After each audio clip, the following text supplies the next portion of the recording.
Guys, welcome to ടുസൻ്റെ പുതിയ വീഡിയോയിലേക്ക് എല്ലാവർക്കും സ്വാഗതം. അപ്പോൾ നമ്മൾ ഈ പറയുന്ന ബിറ്റ് കോയിൻ അപ്ഡേറ്റ്സും അതേപോലെ ബിഗ് ബ്യൂട്ടിഫുൾ ബില്ല് വരുന്ന 3 ദിവസത്തിൻ്റെ ഉള്ളിൽ ഉണ്ടാവുന്ന ഈ പറയുന്ന ടാരിഫ് റിന്യൂവൽ, പിന്നെ മാർക്കറ്റ് ഫർദർ അപ്ഡേറ്റ്സുകളാണ് നമ്മൾ മെയിനായിട്ട് സംസാരിക്കുന്നത്. ഇനിയുള്ള അങ്ങോട്ടുള്ള വീഡിയോയിൽ എന്തായാലും ആ ഒരു ടൈം ലൈനും കൂടി ഉണ്ടാവും. നിങ്ങൾക്ക് ഇഷ്ടമുള്ള ടോപ്പിക്സ് എന്നാൽ സെലക്ട് ചെയ്ത് കേൾക്കാവുന്നതാണ്. ഫസ്റ്റ് തന്നെ നമുക്ക് മനസ്സിലാവുന്ന ബിറ്റ് കോയിൻ എന്ന് പറയുന്നത് മിനിഞ്ഞാന്ന് 109 ബ്രേക്ക് ചെയ്ത് ഏകദേശം 110 റേഞ്ചിലേക്ക് വന്നിരുന്നു. ഇന്ന് കഴിഞ്ഞ ദിവസങ്ങളായിട്ട് 108ൻ്റെ ബിലോ ആണുള്ളത്. നമ്മളെല്ലാവരും ഉദ്ദേശിക്കുന്ന ഒരു കൺസേൺ എന്ന് പറയുന്നത് ടാരിഫ് 90 ദിവസത്തെ ബ്രേക്കിന് ശേഷം വീണ്ടും ഈ പറയുന്ന പല രാജ്യങ്ങൾക്കും ഒരു ഗ്യാപ്പ് കൊടുത്തിരുന്നു. ആ സമയങ്ങളിൽ പല രാജ്യങ്ങളുമായിട്ട് ട്രംപ് സംസാരിക്കുന്നുണ്ടായിരുന്നു. കുറേ രാജ്യങ്ങളുമായിട്ട് സ്റ്റിൽ ഡീല് നടത്താനുണ്ട്. അപ്പോൾ വീണ്ടും ടാരിഫ് ആക്റ്റീവ് ആവുന്നു. ടാരിഫ് റിലേറ്റഡ് ആയിട്ടുള്ള ഒരു ഫണ്ട് മാർക്കറ്റിലേക്ക് വരാൻ സാധ്യതയുണ്ട്. പക്ഷേ എന്തായാലും പ്രീവിയസ് ഉള്ളതുപോലെയുള്ള ടാരിഫ് എന്ന് പറയുന്ന 72ലേക്ക് വന്ന കൺസേണുകൾ എന്തായാലും നമ്മൾ പ്രതീക്ഷിക്കേണ്ട. ബട്ട് ഈ പറയുന്ന ടാരിഫ് കൺസേൺ എവിടെയൊക്കെയാണ് ഫൈനലൈസ് ചെയ്തത്? ചൈനയുമായിട്ട് ഫൈനൽ ഡീൽ നടന്നോ, അല്ല യൂറോപ്യൻ യൂണിയനായിട്ട് ഫൈനൽ ഡീൽ കൺഫേം ചെയ്തു എന്നുള്ള കുറേ കാര്യങ്ങൾ നമ്മൾ മനസ്സിലാക്കാനുണ്ട്. പിന്നെയുള്ള വിഷയം എന്ന് പറയുന്നത് നമ്മൾ ഈ ബിഗ് ബ്യൂട്ടിഫുൾ ബില്ലാണ്. നമ്മുടെ ഇടയിൽ തന്നെ എന്താണ് ഈ സംഭവം? എന്തുകൊണ്ടാണ് ഈ ട്രംപ് ഇലോൺ മാസ്ക് ഇതാവുന്നത്? എങ്ങനെയാണ് ഇലോൺ മാസ്ക് ഇന്നലെ പറഞ്ഞതുപോലെ പുതിയൊരു അമേരിക്കൻ പ്രസിഡന്റ് വേണം എന്നുള്ള രീതിയിൽ വരും, പുതിയൊരു അമേരിക്കൻ പാർട്ടി വേണം, പുതിയ പ്രസിഡന്റ് വേണമെന്ന് പറയുന്നവരെ അല്ലെങ്കിൽ ഈ ട്രംപിന് അല്ലെങ്കിൽ ഇലോൺ മാസ്കിനെ ഡീപ്പോർട്ട് ചെയ്യും, രാജ്യത്ത് പുറത്താക്കുമെന്ന് പറയുന്ന സിറ്റുവേഷനിലേക്ക് എങ്ങനെയാണ് വന്നതെന്ന് നമ്മൾ മനസ്സിലാക്കാനുള്ളതെന്ന് പറഞ്ഞാൽ, ഈ ട്രംപ് അധികാരത്തിൽ വരാൻ വേണ്ടിയിട്ട് അതുവരെ ഈ പറയുന്ന ട്രംപിൻ്റെ ഓപ്പോസിഷൻ കറക്റ്റ് പറഞ്ഞാൽ ബൈഡൻ ആണ് ശരിക്കും പറഞ്ഞാൽ കൂടുതലായിട്ട് ഇലോൺ മാസ്കിന് കുറേ സഹായങ്ങളൊക്കെ ചെയ്തിട്ടുണ്ടായത്. അതുവരെ ബൈഡനുമായിട്ട് സപ്പോർട്ട് ഉണ്ടായിരുന്ന ആ ഒരു ആറ്റിറ്റ്യൂഡ് ഉണ്ടായിരുന്ന ട്രംപിനെ ഈ 2017 മത്സരിക്കുന്ന സമയത്തൊക്കെ ട്രംപിനെതിരെ എന്തൊക്കെയോ അധിക്ഷേപങ്ങളൊക്കെ പറഞ്ഞ് ട്രംപിനെതിരെ സംസാരിക്കുന്ന ഒരാളായിരുന്നു ഇലോൺ മാസ്ക്.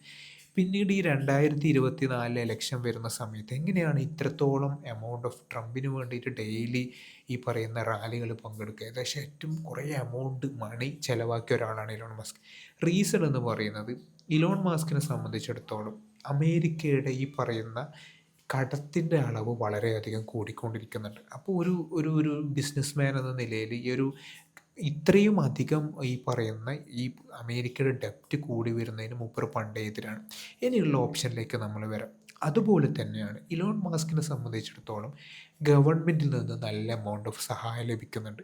അതിപ്പോൾ ഗ്രാൻഡ് ആയാലും ഈ പറയുന്ന സബ്സിഡി പോലെ. ഉദാഹരണത്തിന് ഒരു അമേരിക്കയിലുള്ള ഒരാൾ ഈ ഇലക്ട്രിക് EV കാർ ടെസ്ല വാങ്ങുകയാണെങ്കിൽ ഏകദേശം $7,000 ഗവൺമെൻറ് സബ്സിഡി കൊടുക്കുന്നുണ്ട്. അതായത് ഇലോൺ മാസ്ക് ഓരോരാളും EV വാങ്ങുകയാണെങ്കിൽ, ഒരു ടെസ്ല വാങ്ങുകയാണെങ്കിൽ എന്ത് ചെയ്യപ്പെടുന്നുണ്ട്? ഗവൺമെൻറ് $7,000 സബ്സിഡി ആയിട്ട് കൊടുക്കുന്നുണ്ട്. അപ്പോൾ എപ്പോഴും അതൊരു അട്രാക്ഷൻ കാരണം ഒന്നാമത് എൻവയോൺമെൻറ്റൽ പൊല്യൂഷൻ പരിപാടി എന്നുള്ള സെറ്റപ്പിലാണ്. രണ്ടാമത് ഇലോൺ മാസ്കിൻ്റെ ഈ സോളാർ പരിപാടിയുണ്ട്. പല വീടുകളിലും ഇപ്പോൾ സ്റ്റാർലിങ്ക് വഴി പല വീടുകളിലും ഇന്ന് സോളാർ സിസ്റ്റം സെറ്റ് ചെയ്ത് വെച്ചിട്ടുണ്ട്. അതിനും ഒരു $3,000 സബ്സിഡി ഉണ്ട്. ഈ പറയുന്ന അങ്ങനെ കുറേ ആനുകൂല്യങ്ങൾ ഇപ്പോൾ സ്പേസ് എക്സിനായാലും നാസയായിട്ടുള്ള ഡീല്, ഇപ്പം സ്പേസ് എക്സിനായിട്ട് ഒരുപാട് നാസയായിട്ട് നല്ല കണക്ഷൻ, അത്രയും എമൗണ്ട് ഓഫ് ബില്യൺ കോവർക്ക് കിട്ടുന്നുണ്ട് ഇലോൺ മാസ്ക്. അത് ബൈഡൻ്റെ കാലത്തിലോളം കിട്ടുന്നുണ്ട്. ഈ പറയുന്ന ഇലോൺ മാസ്കിനെ സംബന്ധിച്ചിടത്തോളം ഈ ടെസ്ല ഈ ട്രംപ് വന്ന പിന്നെ ഓൾ ടൈം ഹൈ എത്താനുള്ള റീസൺ എന്ന് പറയുന്നത് ബൈഡൻ്റെ കാലത്ത് കിട്ടുന്ന ആനുകൂല്യങ്ങൾ ഡബിളായിട്ട് ട്രംപിൻ്റെ കാലത്ത് കിട്ടും. കാരണം ഡോജ് എന്ന് പറയുന്ന ഡിപ്പാർട്ട്മെൻറ്റ് ഉണ്ടാക്കുന്നു. പക്ഷെ സംഭവിച്ചതെന്ന് പറഞ്ഞാൽ ഇലോൺ മാസ്ക് ഡോജ് എന്ന് പറഞ്ഞിട്ട് വലിയ എമൗണ്ട് ഓഫ് റേറ്റ് കട്ട്സ്, പല സബ്സിഡികളും കുറച്ച് വലിയ എമൗണ്ട് ഓഫ് ഇൻകം ഗവൺമെൻറ്റിന് ഉണ്ടാക്കും എന്ന് പറഞ്ഞിട്ടാണ് ഈ ഡോജ് ഡിപ്പാർട്ട്മെൻറ്റ് ഓഫ് എഫിഷ്യൻസി എന്ന് പറയുന്ന ഗവൺമെൻറ് എഫിഷ്യൻസി എന്ന് പറഞ്ഞാൽ ആ ഡിപ്പാർട്ട്മെൻറ്റ് കൊണ്ടുവന്നത്. പക്ഷെ എന്താ സംഭവിച്ചതെന്ന് പറഞ്ഞാൽ സിസ്റ്റം തോൽപ്പിച്ചു ഇലോൺ മാസ്കിനെ. ഇലോൺ മാസ്ക് കുറേ കട്ട് ചെയ്യുന്നു, കോൺഗ്രസ് അവിടെ കോർട്ടിന് പോകുന്നു, കോർട്ടായി ക്യാൻസൽ ചെയ്യുന്നു, കട്ട് ചെയ്യുന്നു, ക്യാൻസൽ ചെയ്യുന്നു. അപ്പോൾ കാര്യമായിട്ടുള്ള ഈ പറയുന്ന ഇലോൺ മാസ്കിന് ഈ പറയുന്ന ഡോജിൽ നിന്നിട്ട് കാര്യമായിട്ടൊരു വിപ്ലവം ഉണ്ടാക്കാൻ പറ്റിയിട്ടില്ല.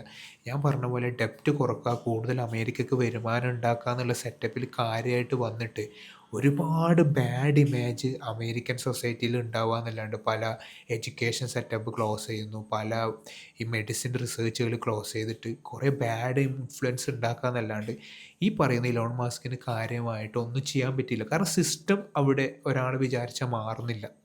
പിന്നെ ഉള്ളതെന്ന് വെച്ചാൽ ഈ ഒരു ഒരസലിന് ശേഷം ഈ ട്രംപിൻ്റെ ഈ ബിഗ് ബ്യൂട്ടിഫുൾ ബില്ല് എന്ന് പറയുന്നത് ഈ പറയുന്ന ഇലോൺ മാസ്കിൻ്റെ ഈ പറയുന്ന ഞാൻ പറഞ്ഞിരുന്ന $7,000 ഇല്ലേ ഒരു കാർ EV വാങ്ങുമ്പോൾ ഈ പറയുന്ന $7,000 അത് ക്യാൻസൽ ചെയ്യപ്പെടും. അപ്പോൾ ടെസ്ലേൻ്റെ ചാർജ് വീണ്ടും കൂടി. ഈ സോളാറിൻ്റെ 3,000 അത് ക്യാൻസൽ ചെയ്യപ്പെടും. പിന്നെ ഈ പറയുന്ന അമേരിക്ക ഈ ചൈനയിൽ നിന്നാണ് മെയിനായിട്ട് ഈ പറയുന്ന ടെസ്ലേൻ്റെ ബാറ്ററികളൊക്കെ ഇറക്കപ്പെടുന്നത്. അപ്പോൾ അതിൽ ഇവർ ഒരുപാട് എമൗണ്ട് ഓഫ് ഈ പറയുന്ന ടാരിഫ് സ്പെഷ്യലായിട്ട് ചൈനീസ് ബാറ്ററിക്ക് ഇപ്പോൾ ഈ പറയുന്ന ടെസ്ലേൻ്റെ പല പ്രൊഡക്ഷനും ഈ ബാറ്ററി പ്രൊഡക്ഷനൊക്കെ നടക്കുന്നത് അതുവഴിയാണ്. അതോടുകൂടി എന്ത് ടെസ്ലേൻ്റെ കോസ്റ്റ് വളരെയധികം കമ്പാരിറ്റീവ്ലി കഴിഞ്ഞ കുറച്ച് നാളത്തെ ഒരു ടെസ്ല കാർ പ്രൊഡക്ഷൻ കോസ്റ്റ് വളരെയധികം കൂടി. ഈ പറയുന്ന സോളാർ സിസ്റ്റത്തിൻ്റെ ചാർജ് കൂടി. ഇതൊക്കെ വരുന്നതോടൊപ്പം തന്നെ പല ബില്യണേഴ്സിനും ഈ പറയുന്ന ഒരുപാട് ടാക്സ് കട്ട് ഈ ട്രംപ് കുറേ ഞാൻ പറഞ്ഞില്ല ഇങ്ങനെയുള്ള ഈ പറയുന്ന EV എന്നുള്ള ഇത് കുറക്കുക മറ്റേത് കുറക്കുക എന്നുള്ള ബേസിക് ജനങ്ങൾക്ക് കിട്ടുന്ന അവിടെ ഇവിടെ നിന്നൊക്കെ കട്ട് ചെയ്ത സാധനം എല്ലാം ബില്യണേഴ്സിന് സപ്പോർട്ടീവായിട്ട് നീങ്ങാൻ തുടങ്ങി.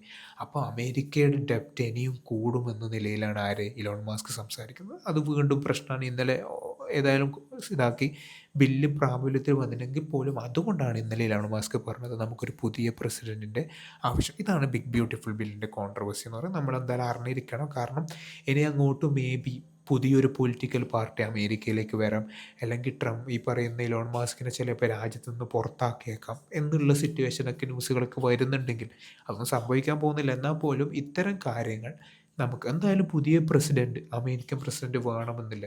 ഇലോൺ മാസ്കിന് പ്രസിഡൻ്റ് ആവുന്ന രീതിയിൽ ചിലപ്പോൾ ഇലോൺ മാസ്ക് നമുക്ക് തോന്നുന്നു നേറ്റീവ് അമേരിക്കൻ എല്ലാം തോന്നുന്നുണ്ട്. അപ്പോൾ അതുകൊണ്ട് എത്രത്തോളം നടക്കുമെന്ന് അറിയില്ല. എങ്കിൽ പോലും അതിൻ്റെ ചുവടുകൾ നടക്കുന്നുണ്ട് എന്നുള്ളത് വളരെ ഇമ്പോർട്ടൻ്റ് കാര്യം. പ്രത്യേകിച്ച് അമേരിക്കയിൽ 2 ടേംസ് പോളിസികൾ ഉണ്ടായതുകൊണ്ട് തന്നെ ട്രംപിന് ഇനിയൊരു തവണയും കൂടി മത്സരിക്കാൻ പറ്റണമെന്നില്ല. അപ്പോൾ നമ്മളത് മനസ്സിലാക്കുക. ഇതവിടെയുണ്ട്. ടാരിഫ് സംഭവങ്ങളും ഉണ്ട് എന്നുള്ളത്. അൾട്ടിമേറ്റ് ഇന്ന് ഞാൻ നിങ്ങളോട് പേഴ്സണലായിട്ട് ഇനി എന്തായാലും കുറേ ദിവസം ഇന്ന് പബ്ലിക് ഗ്രൂപ്പ് പറഞ്ഞ പോലെ ഒരു സിസ്റ്റമാറ്റിക് SIP ഈ പറയുന്ന ഇൻവെസ്റ്റ്മെൻറ്റ് പ്ലാൻ SIP പ്ലാനുകൾ നമ്മുടെ ഉള്ളിൽ വേണം. അതിനെക്കുറിച്ചിട്ട് എനിക്ക് കൂടുതലായിട്ട് നമ്മൾ ആവേശത്തോടെ പഠിക്കാനുണ്ട്. നമ്മളെ സംബന്ധിച്ചിടത്തോളം നമ്മൾ ഈ പറയുന്ന ഞാൻ ഇന്ന് നിങ്ങളെല്ലാവർക്കും കേട്ടിട്ടുണ്ടാവും പബ്ലിക് ഗ്രൂപ്പിൽ സ്പെഷ്യലായിട്ട് ഇട്ടുകൊണ്ട് തന്നെ ഇന്ന് ഞാൻ ഒന്നും കൂടി പറഞ്ഞ് മുഷിപ്പിക്കുന്നില്ല. എങ്കിൽ പോലും വിഷൻ ഈ 2029 ബിറ്റ് കോയിൻ എന്തെങ്കിലും ഒരു ഓൺ ചെയ്യുക അല്ലെങ്കിൽ ഒരു സ്പെഷ്യൽ കോയിൻ ഓൺ ചെയ്യുക എന്നുള്ള ഒരു പ്ലാന് നമ്മളെന്തായാലും മുന്നോട്ട് വരുന്നുണ്ട്. നിങ്ങൾ ഈ രീതിയിൽ സപ്പോർട്ട് ചെയ്യണം. എങ്ങനെയാണെന്ന് വെച്ചാൽ ഇതന്നെ അറ്റോമിക് ഹാബിറ്റ്സ് നമ്മൾ ഓരോ വീഡിയോയിലും നമ്മളെ ഒരു ആറ്റോമിക് ഹാബിറ്റ്സ് എന്ന പോലെയുള്ള രീതിയിലേക്ക് ഓരോ പുതിയ നമ്മളുടെ ഒരു ഹാബിറ്റായിട്ട് നമ്മൾ കൊണ്ടുവരാനുള്ള ശ്രമങ്ങളുണ്ട്. അതിൻ്റെ ഒരു മുൻമുര എന്ന നിലയിലാണ് നമ്മൾ ഈ പറയുന്ന SIP എന്ന് പറയുന്ന സെറ്റപ്പ്. അത് എന്തായാലും തുടങ്ങണം. ഒരു ദിവസമല്ല, ഒരു മാസമല്ല, 4-5 വർഷത്തെ പ്ലാനുകളാണെന്നുള്ള രീതിയിലായിരിക്കണം നിങ്ങൾ റെഡി ആയിക്കാൻ. കൂടുതൽ സംസാരിക്കാം. Okay, by.